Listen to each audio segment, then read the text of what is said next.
Voilà, gloire au Seigneur. Gloire à Dieu encore dans cette journée. Merci à Dieu. Voilà, je vous dis bonjour à tous dans le nom du Seigneur.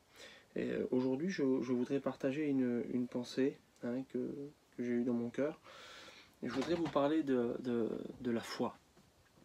Je voudrais vous parler de deux types de foi. Et j'aimerais qu'aujourd'hui, on voie il y a un type de foi sur les deux. Je pense qu'on pourra regarder ce deuxième type de foi sur la prochaine prédication sur vidéo. Mais je pense que dans cette journée, j'aimerais qu'on voie un premier type de foi ensemble. Il y a deux types de foi. Et ça se trouve dans l'Épître aux Hébreux, au chapitre 11 et au verset 1. La Bible nous dit dans le premier verset, donc Hébreux chapitre 11, au verset 1, il va nous dire « Or la foi est une ferme assurance des choses qu'on espère, et une démonstration de celles que l'on ne voit pas. » La foi est présentée sous deux aspects. Le premier aspect, c'est la foi, elle est une ferme assurance des choses qu'on espère. Ça veut dire je reçois une promesse, Dieu m'a promis quelque chose, je lis sa parole, il y a des promesses pour moi dans sa parole, et ces promesses deviennent dans mon cœur et doivent devenir dans mon cœur une ferme assurance. C'est des choses que j'espère, que je sais, parce que Dieu me l'a promis, alors elle devient une ferme assurance. Ça devient quelque chose de solide en moi, et je persévère dans la foi. Ça, c'est la foi dans la persévérance, dans l'assurance de la promesse du Seigneur et de l'accomplissement. Et il y a un autre type de foi, et il va dire, elle est une démonstration des choses qu'on ne voit pas. Et la démonstration des choses qu'on ne voit pas, c'est pas comme la persévérance dans la foi, c'est pas comme une ferme assurance dans la foi. La démonstration des choses que l'on ne voit pas, c'est un exemple. Une personne va venir devant à l'imposition des mains, ou vous allez appeler un pasteur pour vous faire imposer les mains parce que vous êtes malade.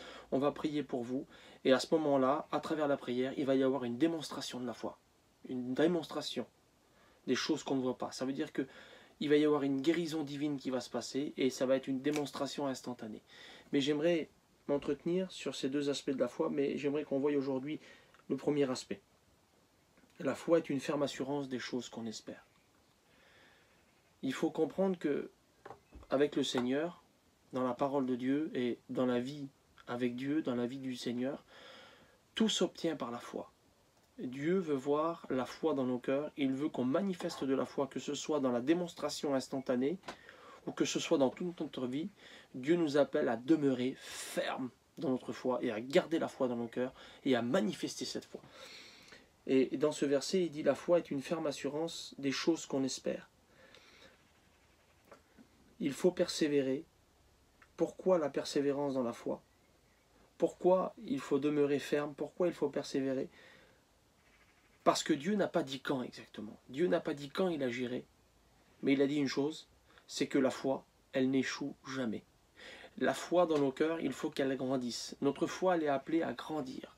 Elle est appelée à se fortifier. La foi, c'est comme un muscle du corps. Si on a besoin que ce muscle se fortifie, il faut donner de l'exercice. Et pour que notre foi se fortifie, on a besoin d'exercices spirituels. On a besoin de fortifier nos vies spirituellement. On a besoin de grandir spirituellement. C'est pour ça que la Bible nous dit que, en réalité, Dieu promet des choses, il y a des promesses, mais il ne dit pas quand il les fait. Ça peut se passer aujourd'hui, ça peut se passer demain, dans 3 jours, mais il va y avoir des épreuves sur cette terre. Et les épreuves, parfois, veulent nous éloigner de notre foi en Dieu. Les épreuves veulent nous éloigner. C'est pour ça que Dieu nous appelle à rester fermes dans la foi. Et regardez ce qu'il dit. Dans 1 Corinthiens chapitre 16, verset 13. Il va dire « Veuillez demeurer fermes dans la foi ». Dieu nous appelle à avoir une foi ferme. Quelque chose de ferme, c'est quelque chose de solide. C'est quelqu'un qui a une foi ferme, c'est quelqu'un qui ne chancelle pas dans sa foi, qui ne doute pas, qui croit de tout son cœur et qui s'attache aux promesses et qui dit « Seigneur, tu me l'as promis, alors mes yeux ne voient pas le visible, mais mes yeux voient la promesse que tu m'as dit, Seigneur. Et je m'attache à cette promesse et je veux la voir s'accomplir. » Il y a des exemples dans la parole de Dieu. Et regardez ce que la Bible dit. La Bible nous appelle à quelque chose. Dans l'épître aux Hébreux, dans la même épître, au chapitre 6, au verset 12, l'auteur aux Hébreux va dire quelque chose. Il va dire, en sorte que vous ne vous relâchiez point, et que vous imitiez ceux qui par la foi et la persévérance. Voyez, la foi, garder la foi dans son cœur, comme une ferme assurance des choses qu'on espère, ça fait partie de la persévérance. Quelqu'un qui persévère, c'est quelqu'un qui ne se relâche pas.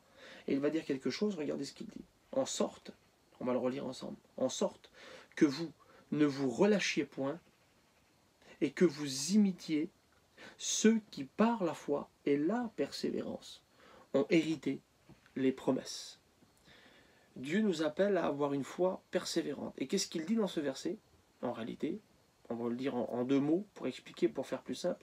Ce qu'il nous dit dans ce verset, c'est lis ta Bible. Regarde les hommes et les femmes dans la parole de Dieu qui ont reçu des promesses. Regarde leur vie. Regarde, peut-être qu'ils ont passé par des épreuves, peut-être qu'ils ont passé par des creusets, des moments difficiles, des combats. Mais ils ont persévéré avec une entière fidélité, avec une entière foi, pour recevoir et pour voir l'accomplissement de l'héritage des promesses. Ça veut dire quoi? Ça veut dire que quand Dieu promet quelque chose, je te le dis de la part de Dieu, quand Dieu promet quelque chose, il l'accomplit. Mais Dieu, en échange, il veut voir la foi se manifester en nous. Quelles que soient les circonstances, quels que soient les problèmes, une foi qui persévère. Ça ne sert à rien d'avoir la foi quelques instants et quelques minutes plus tard ne plus avoir de foi. Il y a un exemple dans la parole de Dieu. Et c'est un bel exemple, et c'est dans l'évangile de Marc, au chapitre 14. Les disciples sont là avec plusieurs barques, et puis il y a les apôtres, il y a Pierre, et puis la nuit est tombée, et puis d'un seul coup, les hommes de Dieu qui sont là dans la barque voient quelqu'un marcher sur l'eau, venir vers eux, et ils prennent peur, ils paniquent, et puis à ce moment-là, ils croient que c'est un fantôme. Mais en fin de compte, c'était Jésus qui marchait sur l'eau, qui venait les rejoindre. Et puis là, comme ils commencent à avoir peur, Jésus leur dit, n'ayez pas peur, c'est moi. C'est moi, Jésus. Et à ce moment-là, Jésus va s'approcher, et Pierre va dire quelque chose. Et c'est là que je voudrais en venir avec vous. Pierre va dire quelque chose. Et Pierre va dire, si c'est toi, Seigneur, alors ordonne que je vienne vers toi et que je marche sur l'eau. Pierre va adresser quelque chose à Jésus, une prière extraordinaire. Encore aujourd'hui, je crois qu'il n'y a pas beaucoup d'hommes et de femmes qui sont capables de se présenter devant de l'eau, la mer, ou cette matière de l'eau, et dire « Seigneur, fais-moi marcher sur l'eau ». Je pense qu'il faut avoir un niveau de foi quand même assez fort et assez spirituel et assez puissante pour pouvoir demander ce genre de choses à Dieu et de le voir s'accomplir. Il faut quand même un niveau de foi. Je pense qu'il faut être un homme de foi ou une femme de foi pour accomplir ce miracle-là. Là, Pierre, à ce moment-là, dans ce récit, dans l'évangile de Marc, il a une foi qui déplace les montagnes, il a une foi qui transporte tout. Je ne connais pas beaucoup de personnes qui ont une foi comme Pierre il a à ce moment-là. Et puis peut-être que ses amis qui étaient là dans les autres barques le regardaient et puis disaient, mais qu'est-ce qu'il demande à Jésus? Qu'est-ce qu'il est en train de demander à Jésus? Il veut marcher sur l'eau. Jésus le fait, oui, mais que lui le fasse, que Pierre marche sur l'eau, c'est pas normal. Il se prend pour qui? Mais Jésus ne voit pas ça. Jésus voit la foi dans son cœur. Mais il va se passer quelque chose. À ce moment-là, Jésus lui dit quelque chose. Jésus lui dit, viens. Je t'ordonne, viens. Et là, Pierre ne va pas douter. Il va se passer quelque chose. Il ne va pas douter. Et la Bible dit qu'il va sortir le pied de la barque et il va commencer à mettre un pied sur l'eau. Et l'eau va devenir solide. L'eau va devenir solide et il va commencer à marcher un pas, deux pas, trois pas. Il va commencer à marcher sur l'eau. Et il va voir ce miracle s'accomplir à ce moment-là. Un miracle extraordinaire. Je ne connais pas beaucoup d'hommes, comme je le redis encore. Je ne connais pas beaucoup de personnes qui ont une foi comme Pierre à ce moment-là. Mais il y a quelque chose dans sa foi. Quand je lisais ce verset, je ne comprenais pas. Je disais, Seigneur, comment ça se fait qu'on a une foi qui déplace les montagnes, une foi qui est capable de te faire agir, Seigneur, et de nous faire marcher sur l'eau. C'est une foi extraordinaire, ça. Mais à ce moment-là, il va commencer à marcher sur l'eau. Il va faire un pas, deux pas, trois pas. Et la Bible dit que le vent soufflait et que la mer était agitée. À ce moment-là, il va commencer à couler. il va commencer à couler tout doucement. Il va commencer à sombrer. Et c'est là que je n'arrivais pas à comprendre et que je disais, Seigneur, comment ça se fait qu'on peut avoir une foi qui déborde, qui déplace les montagnes, qui nous fait marcher sur l'eau. Et que quelques instants plus tard, on peut se trouver aussi bas que Pierre, en train de couler, quelques minutes plus tard, en train de sombrer. C'est là que je ne comprenais pas. Mais Dieu nous appelle à ne pas avoir simplement une foi comme Pierre, qui dure quelques instants, pour déplacer une montagne ou pour marcher sur l'eau. Parce que quelques instants plus tard, il n'y a plus de foi. Il commence à sombrer. Et qu'est-ce qui l'a fait sombrer? La Bible dit qu'il considéra, regardez, la Bible ne se trompe pas. Quand on lit un passage dans un autre évangile, dans l'évangile de Marc, il dit, il regarda les éléments, il regarda autour de lui, le vent soufflé, la mer agitée. Mais dans un autre évangile, il dit, il considéra. Regardez, c'est l'épreuve qui lui a fait perdre la foi.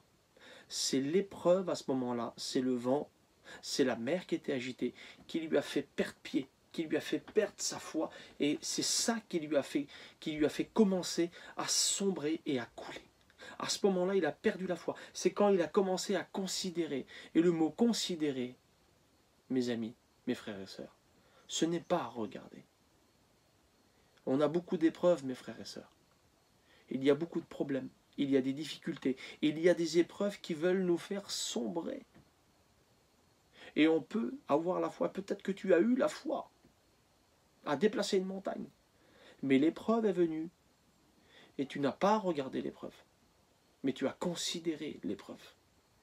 Et regarder et considérer, c'est deux choses différentes. Moi qui vous parle, j'ai des épreuves dans ma vie. J'ai eu des épreuves. J'en aurai encore demain. Et peut-être qu'aujourd'hui, j'en ai aussi des épreuves. Et on est en train de vivre une épreuve aujourd'hui. Et les épreuves, je les vois. Mais une chose qu'il ne faut pas faire, il ne faut pas considérer. On peut regarder. On peut voir les épreuves. On peut voir les problèmes. Mais ne jamais s'asseoir et commencer à considérer. Vous comprenez? Quelque chose de considéré, c'est quelque chose qu'on médite dessus. C'est quelque chose qu'on réfléchit, qu'on nourrit en nous. C'est quelque chose qu'on considère. Vous voyez? Un regard, regarder, c'est différent. Mais considérer, c'est méditer la chose. Et quand il y a des épreuves, et il y en a, et il y en aura encore des épreuves, j'aimerais te dire, tes épreuves passeront. Ils sont peut-être difficiles aujourd'hui, mais ils vont passer tes épreuves. Mais ta foi restera. Au nom de Jésus. Il faut que tu gardes la foi. Et là, à ce moment-là, il va sombrer parce qu'il va considérer le vent. C'est la seule chose qui lui a permis de douter et de perdre la foi. De détourner les regards de Jésus. Il a regardé Jésus, il a marché sur l'eau. Le vent a soufflé, la mer a été agitée. Il a tourné un regard à gauche, un regard à droite. Il a vu le vent, il a vu la mer était agitée. Il a pris peur, il a considéré et il a commencé à couler. Ne détourne pas les regards de la parole de Dieu. Ne détourne pas les regards des promesses du Seigneur. Regarde ces hommes et ces femmes. Considère leur vie et imite-les. C'est ce qu'il dit, l'auteur aux Hébreux, au chapitre 6 et verset 12. Imite-les. Regarde leur vie. Même qu'ils ont eu des épreuves, même qu'ils ont eu des problèmes, des difficultés, des combats, les promesses que Dieu leur avait faites, ils sont accomplis. Parce qu'on a un Dieu que quand il promet quelque chose, notre Dieu, il l'accomplit. Et la Bible dit que Pierre va commencer à crier « Seigneur, sauve-moi » Et Jésus va lui tendre la main. Il va le sortir. Jésus est toujours là pour nous secourir, mes frères et sœurs. Mais dans l'épreuve, Dieu nous appelle non pas simplement à avoir une foi pour un temps. Et c'est ce que Jésus voulait enseigner en réalité à Pierre à ce moment-là. Dieu ne nous appelle pas à avoir une foi pour un temps. Mais Dieu nous appelle à persévérer jusqu'à ce qu'il revienne. La foi est une ferme assurance des choses qu'on espère. La foi est une ferme assurance des choses qu'on espère. Ça veut dire quoi? Dieu t'a fait une promesse. Espère en cette promesse. Et que cette promesse devienne une ferme assurance en toi. Et elle va s'accomplir. Dieu nous appelle à avoir une foi qui persévère, qui continue. Ne te relâche pas.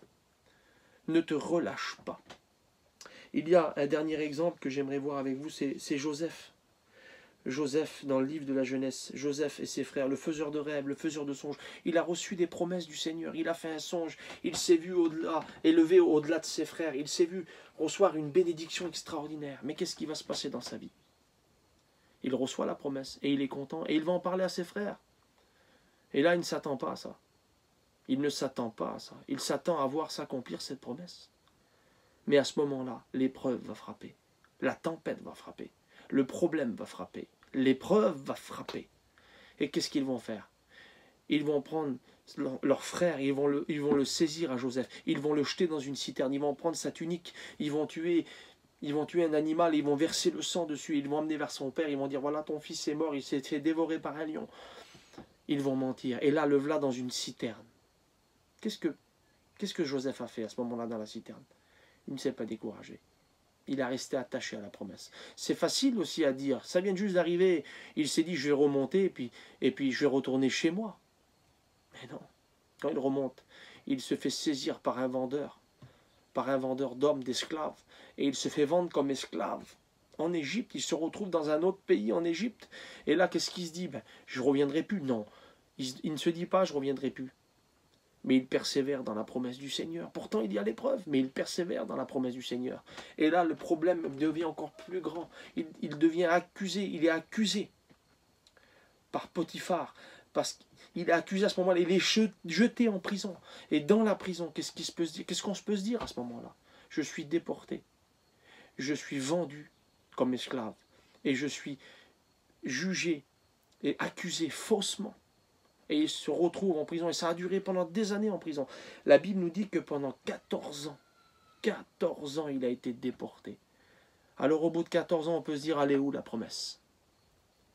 Mais Joseph ne s'est pas dit, allez où la promesse? Mais il a continué à persévérer.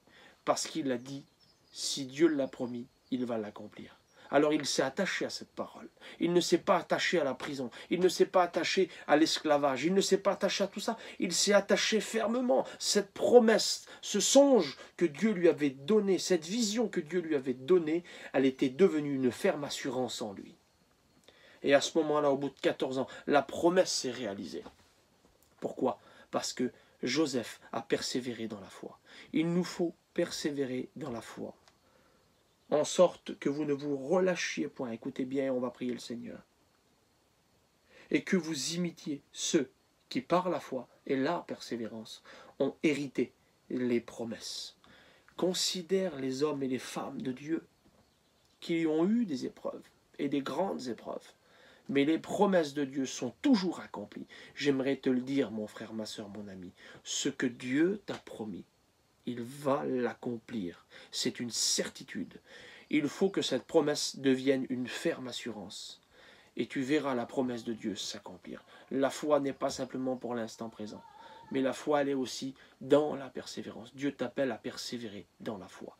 On prie le Seigneur ensemble. Puis le prochain message, on verra la foi dans la démonstration des choses qu'on ne voit pas. J'aimerais prier le Seigneur avec vous. J'aimerais qu'on prie le Seigneur. Seigneur, merci pour ta grâce. Merci pour ton amour. Merci parce que ta parole nous appelle à persévérer dans la foi, à persévérer dans tes promesses. Je te dis merci pour ta parole, merci pour tout Jésus. À toi revient toute la gloire. Tu bénis mes frères et sœurs, qu'ils puissent continuer à persévérer, que le Saint-Esprit puisse augmenter leur foi dans leur cœur, que la parole de Dieu, parce que tu nous dis dans ta parole que la foi vient de ce qu'on entend et ce qu'on entend vient de la parole de Dieu. Nous voulons nous appuyer sur cette parole, mais que cette parole produise la foi en nous. Que cette parole puisse faire grandir notre foi, que tes promesses ne puissent pas simplement être une écoute pour nous, mais qu'elles puissent être le moyen de faire grandir notre foi. Seigneur, bénis-nous à chacun. À ton nom, je rends toute la gloire, Seigneur. Merci Jésus. Amen. Que Dieu vous bénisse.